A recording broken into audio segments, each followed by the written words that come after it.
अभी हमारा क्या लगा हुआ है, RT809F बायस प्रोग्रामर क्या है, RT809F।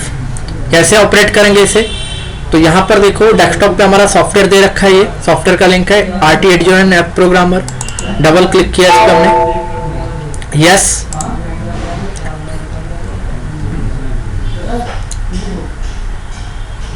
सर प्रोग्राम पहले अभी कह रहा है न्यू वर्जन आपको रिलीज हो चुका है, क्या उसे डाउनलोड करना है, तो फिलहाल हमें नहीं करना है, हम क्या करते हैं कैंसिल, ठीक है। हाँ, अब जो बायस प्रोग्रामिंग का जो प्रोसेस होता है, सबसे पहला प्रोसेस होता है कि जो रोम आपने इसमें इंसर्ट किया है इस सॉकेट के ऊपर, उसको डिटेक्ट करवाना है।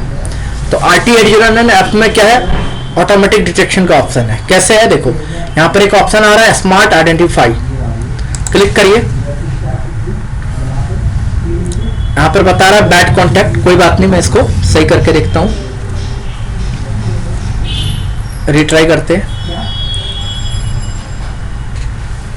अभी बैड कॉन्टैक्ट बता रहा है, मैं इसको सही करता हूँ पहले।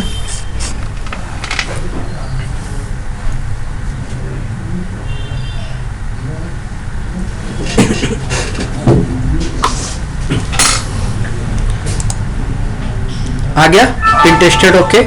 अब आप देखो ऑटोमेटिक इसने डिटेक्ट कर लिया कि आपका जो बायस लगा है वो क्या है, SST कंपनी का। सीरीज क्या हमारा 25 सीरीज को हम क्या बोलते हैं, SPI सीरीज, SPI इंटरफेस। और VF04 का मतलब कितने का है, 512 KB का। तो यहाँ पे दिखा भी रहा है साइज हमारा 500 किलोबाइट्स, कंफर्म। तो ये हमारा डिटेक्शन, पहला प्रोसेस क्या था, पहला क्या था, डिटेक्शन करवाना है। डिटेक्ट करवाने के बाद हमें क्या लेना है, बैकअप लेना है। जो इसमें फाइल पड़ी है पहले उसका हम बैकअप लेते हैं। अगर मान लो हमें ME क्लीन करना है, TXE क्लीन करना है ना, या फिर बायोस को एडिट करना है, तो बैकअप फाइल हमारे पास होनी चाहिए। वैसे भी आपने जब कभी भी बायोस प्रोग्राम करो, जब भी आपको ऐसा लगता है कि बायोस करप्ट हो सकता है, तो आपने पहले बायोस का बैकअप ले लेना है, बायोस को सेव करके रखना है तब तक जब तक कि आपका ये टास्क कंप्लीट ना हो जाए, ओके सक्सेसफुल। क्योंकि अगर मान लो सपोज दैट कि डिस्प्ले आ रहा था, बोर्ड ऑन भी हो रहा था, डिस्प्ले भी आ रहा था, कुछ ऐसी प्रॉब्लम आ रही थी, हीटिंग की प्रॉब्लम आ रही थी, या ऑटोमेटिक शटडाउन की प्रॉब्लम आ रही थी, या ग्राफिक्स से रिलेटेड कुछ भी प्रॉब्लम आ रही थी, हमने क्या किया, बायस को सोचा कि बायस प्रॉब्लम कर रहा है, बायस को प्रोग्राम करते हैं। तो आपने जो बायस को प्रोग्राम किया तो जो फाइल थी वो सही नहीं थी, तो उसकी वजह से आपका डिस्प्ले चला जाएगा, हो सकता है डिस्प्ले चला जाए। अब डिस्प्ले चला जाएगा तो इसका मतलब आपका प्रोसेस सक्सेसफुल नहीं हुआ। तो आपने क्या करना होगा, बैकअप रहेगा तो दोबारा इसमें बैकअप दोगे ना, तो इसीलिए बैकअप को हमेशा तब तक सेव करके रखो अपने पास जब तक कि आपका प्रोसेस ओके नहीं होता। तो बैकअप लेने के लिए हमें क्या करना पड़ता है, डिटेक्ट हमने कर लिया नंबर 1 प्रोसेस। नंबर 2 पे हम क्या करेंगे, रीड, क्या करेंगे, रीड। ये हमने रीड पे क्लिक किया, रीड हो गया, क्लियर रीडिंग। अब रीडिंग करके हमें क्या करना है, सेव करना है। सेव करने के लिए ऑप्शन आ रहा है यहाँ पर सेव का, सेव पे क्लिक कर दो। अब यहाँ पर डेस्कटॉप पे चले जाइए, ऑटोमेटिक इसने एक फाइल नेम ले लिया है। आप चाहो तो अपनी तरफ से जो भी डालना है, जिस भी मॉडल का है ये, वो डाल सकते हैं। तो मैं इसी नाम से सेव कर दे रहा हूँ, ठीक है, सेव।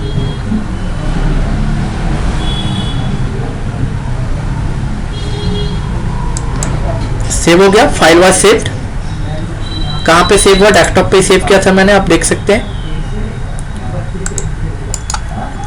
एरा 512 KB का ये हमारा सेव हो चुका है, क्लियर है। चलिए अब हमारा नेक्स्ट प्रोसेस क्या होगा, हमने सेव कर लिया, अब हमने नया बायस फाइल को प्रोग्राम करना है। सपोज नया बायस फाइल को प्रोग्राम करना है, तो हम मान लेते हैं कि यही जो हमने सेव किया यही हमारा वो बायस फाइल है जिसको हमें प्रोग्राम करना है। तो नेक्स्ट स्टेप में क्या होगा कि जो पुरानी फाइल है उसको क्या करना है, अपने इरेज करना है। जो पुरानी फाइल अभी तक इसके अंदर ही है, हमने तो इसको रीड करके हमने क्या किया, कॉपी किया था, पुरानी फाइल इसके अंदर ही है, तो इसको आपने सबसे पहले इरेज करना है। इरेज कर लो, इरेज हो गया। इरेज होने के बाद ब्लैंक चेक कर लो, मीन्स ब्लैंक हुआ कि नहीं। ये बी ऑप्शन पे आएंगे ब्लैंक पे, तो ये ब्लैंक करेगा।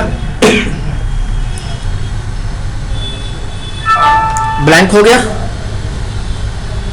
अब हमें क्या करना है, न्यू फाइल को इसमें प्लेस करना है। तो न्यू फाइल को हमें सबसे पहले ओपन कर लेना है। ये मैंने ओपन किया। ओपन करके हम डेस्कटॉप पे आते हैं। डेस्कटॉप पे हमने जो फाइल सेव की थी उसी को ले लेते हैं।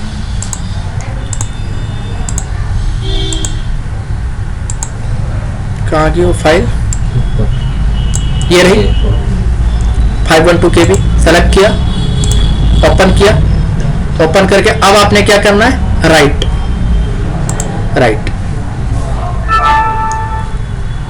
अब ये प्रोग्रामिंग स्टार्ट है। कुछ पता है कि राइट एरर रिकॉर्ड, ये सॉकेट की प्रॉब्लम है। मैं एक बार फिर से ट्राई करता हूं।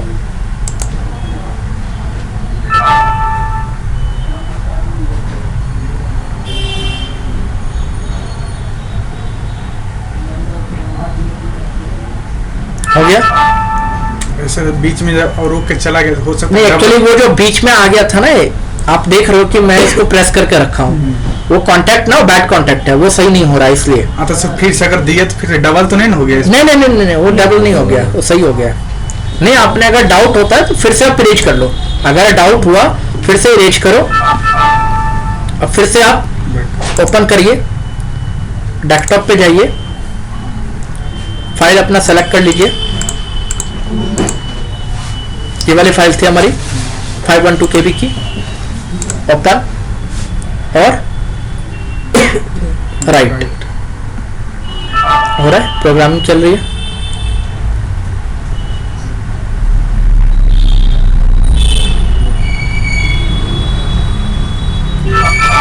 वैसे तो वेरीफाई कर लिया है आपने। अगर मैनुअल वेरीफाई करना है तो आप क्या कर सकते हो, यहाँ पर वेरीफाई कि हाँ मेरा प्रोसेस ओके हुआ कि नहीं। अच्छा, यहाँ पर अगर वेरीफाई के प्रोसेस में कोई एरर आ जाए, राइटिंग के प्रोसेस में कोई एरर आ जाए, है ना, अगर बैड कांटेक्ट नहीं है फिर भी एरर आ रहा है, तो इसका मतलब आपका जो ये रोम है ये खराब हो चुका है। आपका जो रोम है वो खराब हो चुका है। अगर सॉकेट की प्रॉब्लम होगी तो वो बता देगा बैड कांटेक्ट, बैड डे। बार बार ये एरर आ रहा है, राइटिंग ऑपरेशन आपको अनसक्सेसफुल रह जा रहा है, वेरीफाई अनसक्सेसफुल रह जा रहा है, तो उस केस में आपने क्या करना है, डाउट करना है कि आपका जो रोम हार्डवेयर है ये करप्ट हो चुका है। तो ये प्रोसेस हमारा क्या था, RT809F का। अब देखो सेम यही प्रोसेस हम देखते हैं कहां पे, RT809H में। यहां पर हमने देखा जो डिटेक्शन था वो क्या था, ऑटोमेटिक था। ठीक है, तो अब मैं सीधा इसको अब क्लोज करता हूं। ये प्रोटेक्ट क्या देता है? हम RT809H लगाते हैं, लीवर को ऊपर किया,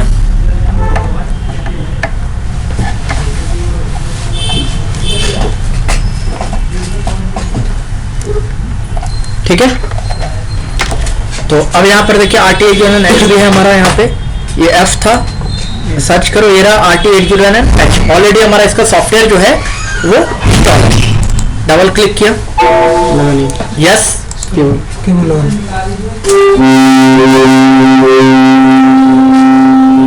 यस इंटरफेस दे देते हैं, पहले दे दिया है। तो ये भी कह रहा है कि नया वर्जन रिलीज हो चुका है, चाहिए नहीं चाहिए कैंसिल करो, है ना। प्रोग्रामर नॉट कनेक्टेड, लेकिन कनेक्ट हो चुका है।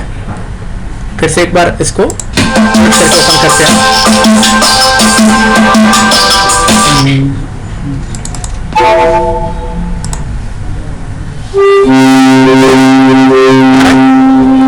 ले रहा है, दैट मीन्स हमारा कनेक्ट हो चुका प्रोग्रामर। तो यहां पर भी सबसे पहला स्टेप क्या है, आइडेंटिफाई का। तो इसमें क्या आ रहा है हमारा, smart identify smart ID. Click करें इस पर। अब ये कह रहा है कि आपका जो बायस है कौन से सीरीज का है, तो हमारा ये 25 सीरीज का है, पहले भी हम देख चुके थे। और 25 सीरीज में भी क्या है, 3.3 वोल्ट का। अब जैसे कई बार 1.8 वोल्ट का भी ऑप्शन आता है, तो 1.8 वोल्ट का ऑप्शन जैसे आसूस के जो बायस होते हैं सभी में नहीं, कुछ लैपटॉप में 1.8 वोल्ट के होते हैं, तो उस केस में हमें क्या लेना पड़ जाएगा, 1.8 वोल्ट। तो फिलहाल हमारा क्या है यहाँ पर 3.3 वोल्ट, 3.3 वोल्ट सेलेक्ट कर रखा है। यहाँ पर आप क्लिक कर दिए, चाइनीज में क्या लिखा है मुझे भी समझ में नहीं आ रहा है, आप इस पर क्लिक कर लो। क्लिक किया, ऑटोमेटिक ले लिया इसने, देखो ऑटो डिटेक्शन ले लिया। SST 25VF 4 का मीन्स 512 KB। अब आपने क्या करना है, सेम प्रोसेस, सबसे पहले रीड करो। कोई ऑर्डर दिया था क्या? बताया था chip pins contact detected, okay था। अब आपको सेव कर दो। सेव हम अपने नाम से करते थे, कुछ भी हम ले लेते ABC, किस नाम से आपको याद रहे। सेव कर दे रहे, सेव हो गया, फाइल हैज बीन सेव्ड। अब हमें क्या करना है, प्रोग्राम करना है। तो प्रोग्राम करने के लिए हम क्या करेंगे, फिर से यहाँ पर इरेज, सबसे पहले इरेज कर लो, ब्लैंक चेक कर लो, देन ओपन। हमने ABC के नाम से यहाँ पर सेव किया हुआ है, देख लेते हैं ABC कहाँ गया।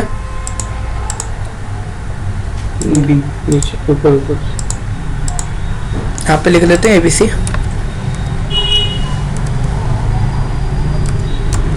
ये रहा ABC, ले लिया, abc.pin, ओपन, ओपन हो गया, एंड देन राइट।